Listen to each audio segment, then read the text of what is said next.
ये है टाटा की new I CNG car, basically CNG car है। ये है टियागो। 5,80,000 रुपये से स्टार्ट हो जाती है इसका बेसिक वेरिएंट, और ये वाला वेरिएंट है 8 लाख रुपए का। लेकिन बेसिक वेरिएंट के अंदर क्या क्या नहीं मिलेगा वो भी बताऊंगा, और इस वेरिएंट के अंदर क्या क्या मिल रहा है वो भी बताऊंगा।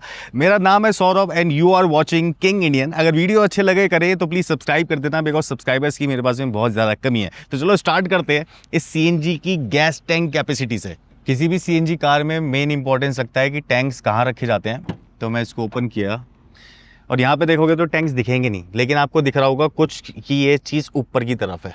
तो इसके जो टैंक लगा रखे हैं वो हैं ऐसे अंडर दी बूट, ऐसे करके यहाँ पे ये गैस टैंक दिखता है। अब ये सेटअप डुअल सिलेंडर है, यानी कि एक छोटा सिलेंडर 30 लीटर का, जो एक वाटर कैपेसिटी होती है 30 लीटर का इधर, 30 लीटर का इधर, ठीक है। 60 लीटर्स की इसकी वाटर कैपेसिटी है। लेकिन वाटर कैपेसिटी से हमें क्या करना है, हमें तो मालूम करना है कि भैया इसके अंदर गैस कितनी आएगी। 8 से 9 लीटर की इसकी जो कैपेसिटी है वो है। बेसिकली वो वॉल्यूम होती है, गैस थोड़ी सी ऐसी होती है कि वो गैस फॉर्म के अंदर आती है, तो वो सिलेंडर के अंदर जाने में ना जगह ज़्यादा घेर लेती है। इसलिए 60 लीटर का इसका है वाटर कैपेसिटी, लेकिन 8 से 9 लीटर ही आएगी इसके अंदर किलो, बेसिकली 8 से 9 किलो आएगी इसके अंदर गैस। बट गैस टैंक यहाँ पे लगाने से एक चीज़ की जो है कमी फील होगी, वो है इसका बूट स्पेस। ज़्यादा सामान इसके अंदर नहीं आ सकता। वो इसलिए है बिकॉज टाटा कंपनी ने ये प्रोविज़न छोड़ा नहीं कि नीचे हम ये वाला सिलेंडर, ये टायर नहीं देते, तो स्पेयर व्हील्स इसके अंदर है। इस वजह से यहाँ पे ये सिलेंडर यहाँ पे आ जाते हैं, और वहीं पे ही ग्राउंड क्लियरेंस का भी थोड़ा सा फर्क आता है। अब इसमें एक और पॉइंट है कि इसकी जो रियर सस्पेंशन है उसको चेंज किया जाता है, बिकॉज सिलेंडर की असेंबली और सिलेंडर का वेट इतना ज़्यादा होता है कि नॉर्मल पेट्रोल कार के अंदर जो सस्पेंशन आती है वो उसको संभाल नहीं पाएगी, इसी वजह से वो दब जाती है। लेकिन यहाँ पे ऐसा कुछ फ़र्क पता नहीं चलता है कि सस्पेंशन दब रही है, इसी वजह से इस कार की जो सस्पेंशन है रियर वो थोड़ी सी स्टिफ है पेट्रोल कार के अकॉर्डिंग। बाकी इसके व्हील्स देखोगे तो ये लगते हैं alloy wheels, but alloy wheels है नहीं, ये व्हील कवर है। इसके पीछे स्टील व्हील है, 14 इंचेस का साइज है इसका। और जहाँ पे कि ग्राउंड क्लियरेंस पेट्रोल वाली की थोड़ी सी ज़्यादा मिलेगी आपको, यहाँ पे थोड़ी कम हो जाएगी, अभी बताता हूँ। बट यहाँ पे देखना कि ये पीछे जो है ड्रम ब्रेक का ही सेटअप है। तो अगर इतनी अफोर्डेबल कार टाटा ने बनाई है और इतनी सही भी बनाई है, तो उसके अंदर ये सारी चीज़ें तो होनी जरूरी है भाई। जो पेट्रोल कार है उसके अंदर 170 mm की है, इस आई सीएनजी के अंदर है 168 mm की। ऐसे ही 2-2 mm का फर्क है ईवी के अंदर भी, क्योंकि ये सीएनजी का top of the line variant है। तो यहाँ पे ये एलईडी हेडलैम्प के साथ में आता है, बट नीचे देखोगे तो यहाँ पे कोई फॉग लैम्प का है ही नहीं, कोई ना तो प्रोविजन है ना ही कंपनी ने दिया है। फ्रंट में यहाँ पे एक कैमरा है, और जो कार है वो नॉर्मल सी ही दिखती है जैसे कि इसका पेट्रोल वेरिएंट दिखता है। आपको कुछ ऐसा खास पता नहीं चलेगा कि ये सीएनजी है या फिर क्या। 360 कैमरा का सपोर्ट भी मिल जाता है इसके अंदर, और वही सेम कंसोल वगैरह, वही सेम टर्न इंडिकेटर्स यूज़ कर रखे हैं साइड व्यू मिरर्स पर। तो गैस तो आप जितनी डलाओगे। यहाँ पे है आपके पास में पेट्रोल टैंक भी 35 लीटर्स का, ऐसे करके यहाँ से ये गैस का जो पॉइंट होता है यहाँ से गैस आ सकती है। तो 8-9 लीटर के आसपास प्रेशर के अकॉर्डिंग तो सिलेंडर्स के अंदर जाएगी। बाकी यहाँ पे 35 लीटर आप पेट्रोल भी डलवा सकते हो। अच्छा, सीएनजी वेरिएंट के टॉप एंड लाइन मॉडल के अंदर भी यहाँ पे कोई डुअल टोन नहीं मिलता, तो ये ऐसे ही मिलेगा। और सनरूफ की तो बात ही भूल जाओ। बाकी एंटीना ऐसा शार्क फिन, पीछे वही defogger same to same setup, wiper का सेटअप है पीछे, और यहाँ पे रेयर कैमरा, स्टॉप लैंप मिल जाते हैं। बाकी यहाँ पे रिफ्लेक्टर वगैरह है। तो कार देख के कोई ऐसे खास बता नहीं सकता जब तक इसके स्टिकर्स वगैरह वो ना देखे। स्मॉल कार के पॉइंट ऑफ व्यू से ही देखो, जो रियर सीट है वो सेम टू सेम वैसी है जैसे पेट्रोल वाली की थी। ईवी की अलग है इसके अंदर, बट हाँ आपको फ़र्क फील हो जाएगा जो ईवी के अंदर भी फील होता है। और छोटी कार है तो इतना ही मिलेगा स्पेस पीछे। 2 बच्चे हैं, छोटी हाइट की लेडीज़ हैं, छोटे हाइट के लड़के हैं, आदमी है, वो पीछे इजीली बैठ सकते हैं। लंबे चौड़े इंसानों को तो प्रॉब्लम होने वाली है। इस कार के पॉइंट ऑफ व्यू से आपको काफ़ी अच्छा हेडरूम मिलता है। मेरी हाइट 5'11" है, बट ऐसा नहीं कि सर ऊपर लग रहा है, और मेरा अभी रिलैक्स फॉर्म में नहीं बैठा हूँ, सीधा होकर बैठा हूँ, तो इतना है। बट हाँ, जो जैसे ये नी स्पेस हो गया, नी रूम हो गया, तो यहाँ पे थोड़ा सा कम ही मिलता है। ये वाली जो सीट है ये मैंने अपने अकॉर्डिंग एडजस्ट कर रखी है, अगर मैं इस तरफ जाऊँगा तो बिल्कुल भी नहीं मिलेगा। बाकी रेयर पैसेंजर के लिए यहाँ पे ये एसी वेंट्स हैं। अब एसी वेंट सब में सेम है, लेकिन मुझे समझ नहीं आता है कि पेट्रोल में, सीएनजी में, सॉरी पेट्रोल के अंदर है लेकिन सीएनजी के अंदर यहाँ से ये चार्जिंग पोर्ट क्यों हटा दिया यार। छोटी सी चीज़ थी, कौन चार्ज, मतलब चार्ज नहीं करेगा कि कोई इसको। आजकल हर किसी के पास में फ़ोन्स होते हैं, टैबलेट्स होते हैं, बच्चे एंटरटेनमेंट चाहते हैं पीछे बैठ के, तो वो अपना डिवाइस चार्ज कहाँ करेंगे? बस मुझे ये प्रॉब्लम है, टाटा ने पता नहीं क्यों हटाया, समझ नहीं आ रही है। छोटी सी चीज़ थी, लगा देनी चाहिए थी। कोई ऐसा नहीं है कि पावर आउटपुट बहुत ज़्यादा चाहिए उसके लिए या फिर कुछ और। छोटे छोटे से कॉम्पोनेंट होते हैं, आफ्टर मार्केट भी मिलते हैं। इनकेस अगर इसी वेरिएंट के अंदर या इलेक्ट्रिक वेरिएंट के अंदर मैं पेट्रोल वाला निकाल के लगाना चाहूँ ना, तो मैं अब खुद ही फिट कर दूंगा उसको, कुछ नहीं है, कपलर टू कपलर है भाई। अब अगर इसका इंजन पे खोल के देखा जाए तो क्या यहाँ पे कुछ डिफरेंट देखने को मिलता है जो कि पेट्रोल के अंदर नहीं था, इसके अंदर है। इंजन पे अगर देखोगे तो ऑलमोस्ट सेम सी लगती है। ऐसा कुछ नहीं है कि किट कहीं से कोई दिख रही हो सीएनजी की, या फिर कोई ऐसा कुछ दिख रहा हो कि इनटेक से कोई पाइप जा रहा है या कुछ और जा रहा है। सेम टू सेम है, यहाँ पे कुछ भी पता नहीं चलेगा। वो इन्होंने पीछे से इंजेक्ट किया हुआ होगा किसी तरीके से, जो कि एक फैक्ट्री फिटेड सीएनजी किट, जैसे वो देख सकते हो वहाँ पे कुछ ऐसा इंजेक्टर्स टाइप, ये जो दिख रहे हैं ना, ये इंजेक्टर टाइप्स ऐसे करके बना रखे होते हैं अंदर की तरफ, तो दिखते नहीं है बाहर से। और काफ़ी वेल बिल्ड ये इंजन बे है इसका, बट इसके अंदर पावर का थोड़ा सा फ़र्क है। देखो, आप अगर सीएनजी कार लोगे तो सीएनजी पे ही चलाओगे ना इसको। पेट्रोल इंजन तो एक सहारा होता है जिससे कि व्हील्स चलते हैं, उसके अंदर सीएनजी चलती है पेट्रोल की जगह, तो वहाँ पे पावर आउटपुट चेंज हो जाती है। 73 bhp निकालेगा, लेकिन 6000 आरपीएम पर। तो सोच रहे हो कि 6000 आरपीएम कितना ज़्यादा हो जाता है, तब जाके ये 73 bhp निकाल पाएगा। इस बात से ना वैसे कोई फ़र्क नहीं पड़ना चाहिए, बिकॉज सीएनजी कार वही लेता है जिसको ज़्यादा पैसा बचाना है दोस्तों, और जिसको अपना घर चलाना है, थोड़े से पैसे सेव करने हैं, तो सीएनजी कार ले लीजिए। या तो इलेक्ट्रिक कार में जाएगा तो महंगी पड़ती है, सीएनजी थोड़ी सस्ती पड़ जाती है। तो आपको पावर से इसमें मतलब नहीं है, आप एक जगह से दूसरी जगह मूव होने चाहिए। तो 93.5 Nm ऑफ टॉर्क दे देती है एट 3500 आरपीएम पर। इतना टॉर्क मेरे हिसाब से एक सीएनजी छोटी कार के लिए मोर देन इनफ है। तो अब ड्राइवर साइड चलते हैं और देखते हैं क्या क्या मिलता है। सीएनजी वेरिएंट में भी ये फैब्रिक टच, ये जो अच्छा है, फ्लोटिंग बार अच्छी मिलती है, चारों पावर विंडो, और ये वाली ऑटो डाउन यस, और ऑटो डाउन मिल जाती है ऐसे। और यहाँ पे जो है ना, खुला खुला सा पन तो है इस कार के अंदर, है छोटी, लेकिन अच्छा लगेगा अगर आपने सीएनजी वेरिएंट में थोड़ा सा top of the line variant ले लिया तो। ड्राइवर पॉइंट ऑफ व्यू से ऐसा सा दिखेगा कंसोल, काफ़ी अच्छी लगती है। 1 लीटर बॉटल कंपनी बोल रही है कि आ जाती है, बट मेरी हाफ लीटर आ रही है यहाँ पे। 1 लीटर थोड़ी सी ऊपर की तरफ निकलेगी, तो क्या पता फंस जाए वो। बाकी जो फैब्रिक है काफ़ी अच्छा है, ठीक है। थाई सपोर्ट मिल जाता है आपको, सारी गाड़ियों में मिल रहा है टियागो में ना। यहाँ पे थोड़ा सा कलर डिफरेंस मिल जाता है, ऐसे मिल जाता है पेट्रोल वाला ही वही, बट ईवी वाले वेरिएंट के अंदर डिफरेंट है। यहाँ पे ये जो है अच्छा स्प्लिट मारता है, इसको अच्छा सा लगता है, फील गुड फैक्टर है। जो इसका ग्लव बॉक्स है, ये भी देखोगे तो ये एयर कूल्ड है। बेसिकली एसी की हवा इसके अंदर चली जाएगी, तो आपकी छोटी मोटी पानी वानी की बोतल्स जो होंगी वो ठंडी हो जाएंगी। अब मेन चीज़ है सीएनजी में कट ऑफ कैसे करोगे अगर पेट्रोल पे चलानी है आपको। तो यहाँ पे स्विच है, इसको ऐसे करके प्रेस करोगे तो यहाँ देखना, यहाँ पे पेट्रोल पे आ गई है। जैसे ही मैं स्विच को दोबारा से प्रेस करता हूँ तो ये सीएनजी वाला आइकन, यहाँ पे सीएनजी वाला आइकन है येलो सा, अगर कैमरा सही से फोकस कर ले तो ये वाला जो आइकन है ना, ये एक्टिव हो जाता है, ये चीज़ ऐसे। तो आप जब सीएनजी में होगे तो यहाँ पे कंसोल भी चेंज होता है। देखो, सीएनजी मोड एक्टिव, और यहाँ पे दिखाएगा कि ऑटो रीडिंग क्या है, ये क्या है, रेंज नहीं दिखा रहा है इसके अंदर, वो सीएनजी से वैसे ही पता चलेगी।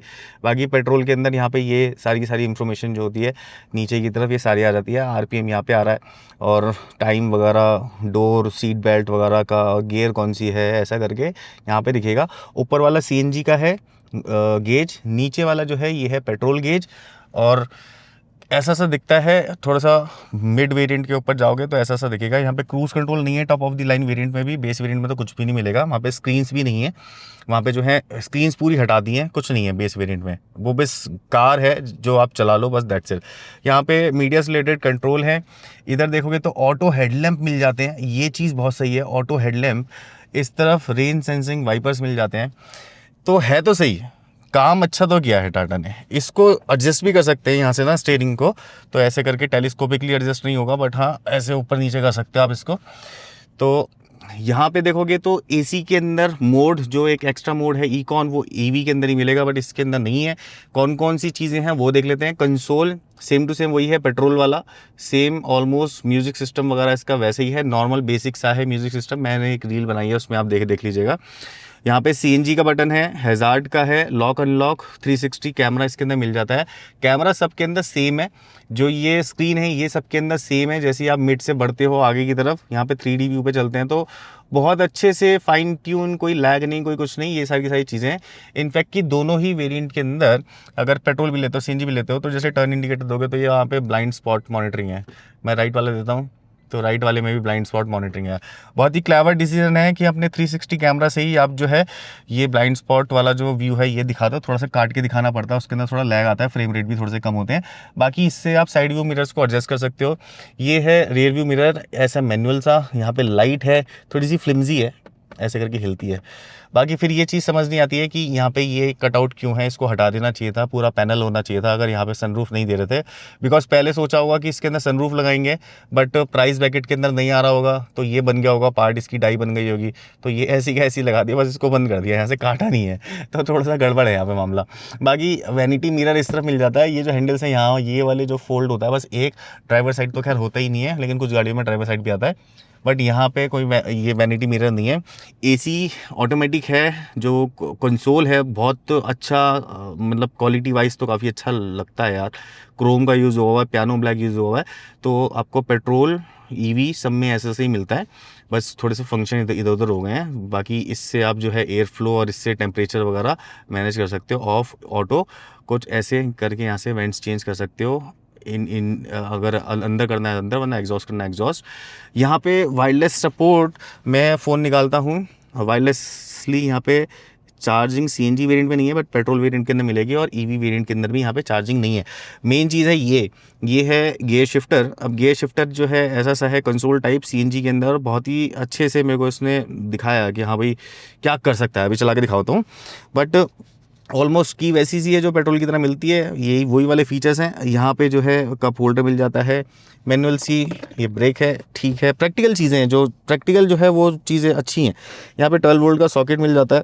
दैट साइड हिंजेस वगैरह जो हैं काफ़ी सही हैं, मतलब ऐसे प्लास्टिक के लग रहे हैं लेकिन अंदर से मेटल के ही हैं, और ऐसे ये लॉक हो गया, तो काफ़ी अच्छा है माहौल। कार का चलने में कैसी है चला के देखते हैं। मुझे CNG का ट्रांसमिशन ज़्यादा स्मूथ लगा पेट्रोल से। मैंने पेट्रोल मैनुअल चलाई और उसमें अगर आप ऑटो लोगे तो ज़्यादा स्मूथ है। ये देखो, ये है, इसको ऐसे करके क्लिक कर सकते हैं, ऐसे करके ये चेंज हो जाएगा, रिवर्स में आ जाएगा, न्यूट्रल में आ जाएगा, ऐसे, ठीक है। अब यहाँ पे न्यूट्रल है, जैसे मान लो मैंने ड्राइव पे किया तो ड्राइव पे आगे गियर भी दिखाएगा कि कौन सी सिलेक्टेड है। मैं इस क्या करता हूँ कि सिर्फ और सिर्फ थ्रॉटल छोड़ता हूँ, ये सॉरी ब्रेक छोड़ता हूँ, थ्रॉटल नहीं दूंगा, ऐसे। तो ब्रेक छोड़ी, कार उठती है। 3 सिलेंडर्स हैं, उसकी वजह से इनिशियल आपको थोड़ी वाइब्रेशन फील होगी, बट यहाँ पे देखोगे तो अगर मेरे को जैसे इसको भीड़ भड़के वाले रास्ते से काटना है पूरा, तो इसका टर्निंग रेडियस एक छोटी कार जैसा है, जो कि काफ़ी इम्प्रेसिव लगा मुझे। बट हाँ, 100% ऐसा नहीं है कि बहुत ही ज़्यादा छोटा है। अगर मैं इसे 8 बनाऊँ यहाँ पे, तो ऐसे करके मैं 8 इससे बना सकता हूँ। बट अगर आपने मतलब ज़्यादा ही टाइट स्पेसिस के अंदर मोड़ देनी है कार, तो फिर बातचीत अलग है, लेकिन टर्निंग रेडियस इज़ नाइस। मैं CNG पे चला रहा हूँ अभी, CNG एक्टिवेटेड है मेरी, CNG कर दिया है मैंने, CNG एक्टिवेटेड है, बिकॉज CNG का वीडियो है तो CNG पे चलाऊंगा मैं। अब CNG जब एक्टिवेट करते हो ना, एक एक्चुएटर का साउंड आता है, देख सुनना, एक एक्चुएटर का साउंड आया ना, वो जब चलाओगे तब पता चलेगी। मैंने ड्राइव पे डाल रखा है, कुछ सेकंड्स के बाद ये CNG पे स्विच हो जाएगी, बिकॉज अभी लाइन्स के अंदर पेट्रोल है और उसको ख़त्म होने में टाइम लगेगा। चलो चलते हैं। इनिशियल जो रिस्पॉन्स है इस कार का स्मूथ है। NVH लेवल यानी कि नॉइस का जो लेवल है वो कैबिन के अंदर है, पता चलता है। देखो रोड कैसी है बाहर, क्लीन रोड है, बिल्कुल साफ़ रोड है, लेकिन टायर से जो साउंड है वो आएगा, नो डाउट। दूसरा एक पॉइंट ये है CNG के अंदर कि जो सस्पेंशन है पीछे वो थोड़ी सी स्टिफ है, बिकॉज जैसे मैंने बताया तो स्प्रिंग के साथ में खेला जाता है। जो गैस स्टड्स होते हैं या फिर हाइड्रोलिक स्टड्स होते हैं उनके साथ में खेला नहीं जाता ज़्यादा, तो स्प्रिंग की जो डेंसिटी होती है उसको बढ़ा दिया जाता है, तो थोड़ा सा वो हैवी सा हो जाता है।